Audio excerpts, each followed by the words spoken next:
এই ভিডিওটা হচ্ছে পয়লা বৈশাখের ভিডিও। আমি অনেক অসুস্থ থাকার কারণে হসপিটালে ভর্তি ছিলাম, তাই কোনো ভিডিও আপলোড দিতে পারি নাই। এখন আবার কারেন্টে অনেক সমস্যা দেয়, তাই অনেক দেরি হয়ে গেছে ভিডিওটা বানাইতে। তাহলে চলুন শুরু করি।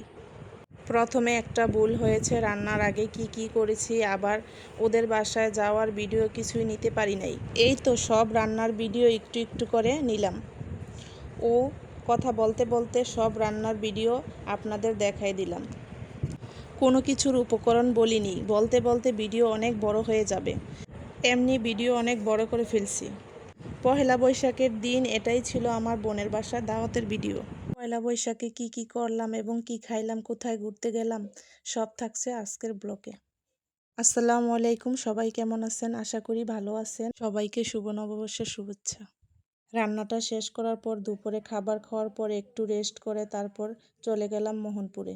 মোহনপুর গিয়ে অনেক মজা করছি বোনদের সাথে। এই তো সবাই মিলে নদীর পাড়ে ঘোরাঘুরি করলাম। মোহনপুরের এই জায়গাটা আমার অনেক ভালো লাগে। কে কে এই মোহনপুরে পর্যটন কেন্দ্রে গেছেন আর এই জায়গাটা কে কে চিনেন অবশ্যই কমেন্টে জানাবেন। মোহনপুরের পরিবেশটা অনেক সুন্দর। নদীর পাশে অনেক সময় কাটাইছি বোনদের সাথে। সবাইকে অনেক মিস করতেছি আর ওই দিনটাকেও অনেক মিস করতেছি। আমি জানি আজকের ভিডিওটা অনেক বড় করে ফেলছি, আর পয়লা বৈশাখের ওই ভিডিওটা কার কার ভালো লাগছে অবশ্যই কমেন্টে জানাবেন।